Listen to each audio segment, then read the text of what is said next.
Le temps et l'argent ont de ceci de particulier, c'est que fragmenté en petits morceaux, au bout d'un temps, vous aurez soit perdu beaucoup de temps, soit vous aurez perdu beaucoup d'argent, ou soit vous aurez dépensé beaucoup d'argent. En fait, la majorité de personnes négligent la fragmentation du temps ou la fragmentation de l'argent euh, à, un certain, à une certaine durée. Voilà pourquoi même j'ai compris qu'il est mieux lorsque vous avez une dette de la payer un tout petit peu que de vouloir la payer de manière très rapide. Parce que voulant la payer de manière très rapide, vous allez perdre du temps et vous n'allez pas réussir à payer cette dette. Alors que lorsque vous fragmentez cette dette en petits fragments et que vous vous donnez chaque jour des petits objectifs pour terminer cette dette, vous allez arriver facilement. Et c'est pareil lorsque vous voulez réaliser un grand projet, lorsque vous voulez lancer un grand projet, lorsque vous voulez faire quelque chose de grand, il ne faudrait pas que vous mettiez des objectifs trop grands de manière journalière ou bien de manière hebdomadaire. Non, vous devez d'abord prendre le projet, grand soit-il, et vous devez le fragmenter en petits morceaux de telle sorte qu'il soit fragmenté en années, qu'il soit fragmenté en trimestres, qu'il soit fragmenté en semestres, en trimestres, en mois, en semaines et en jours. Je prends un exemple.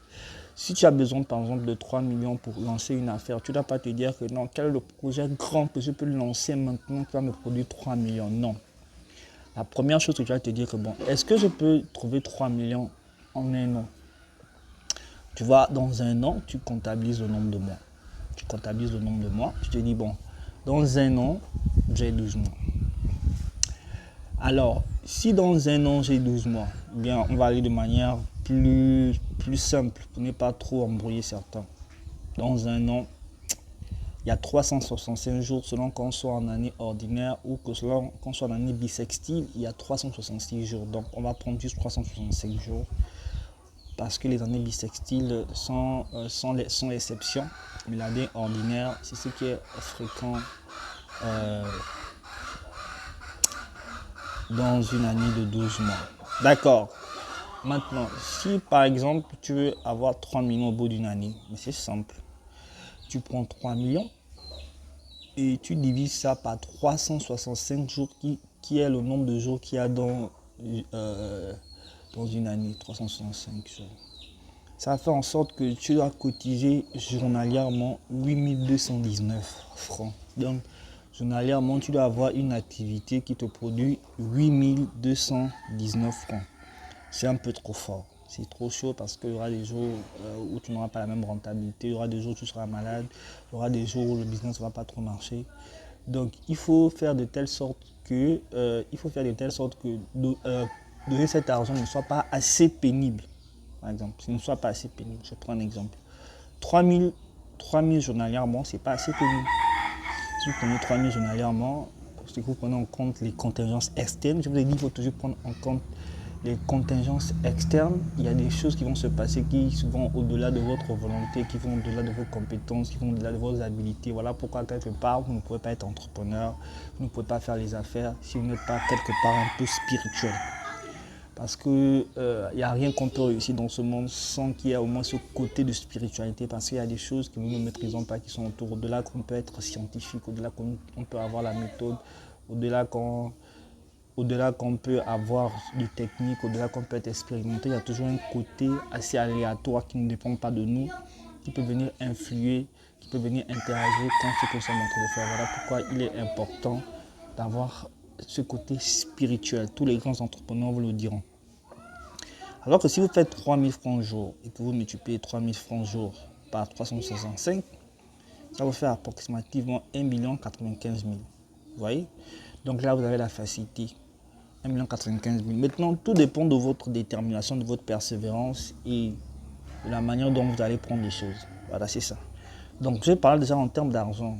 Donc, on est toujours en termes d'argent. Il est mieux de fragmenter ça en petits morceaux.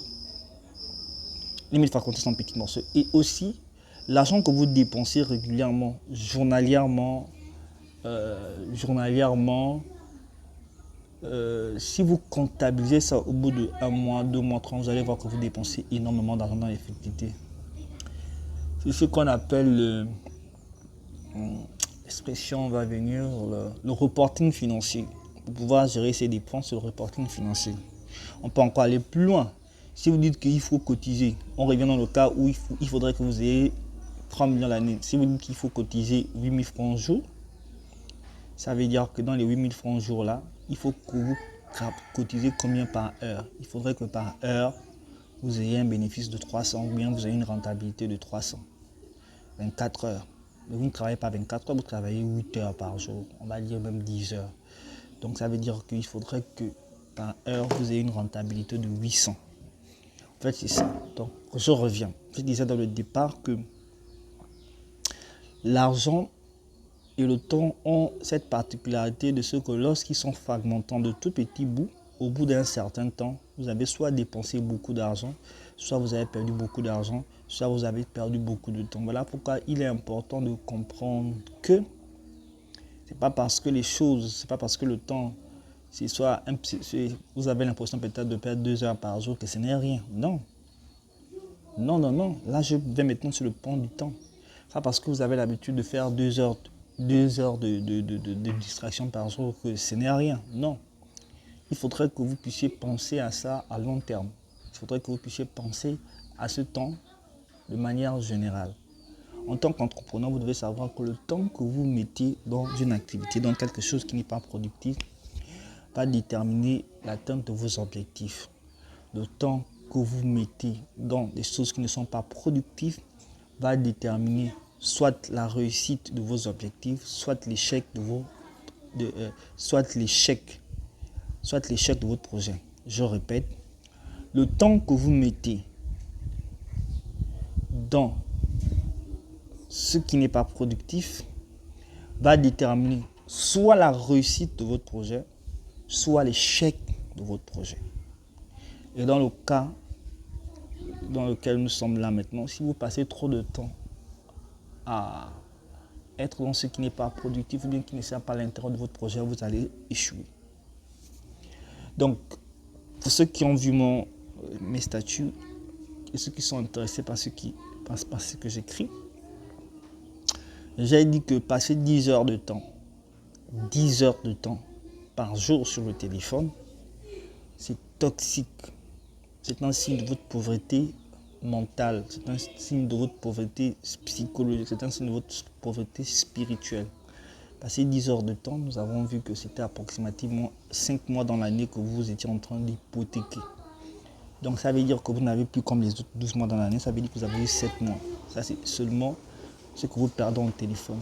Maintenant, ce que vous perdez encore en distraction et autres qui ne sont pas liés au téléphone, ce que vous perdez en travaillant sur des projets qui ne sont pas rentables, tout ça encore, on va voir que quelque part dans le mois, peut-être votre productivité est juste à 3 mois.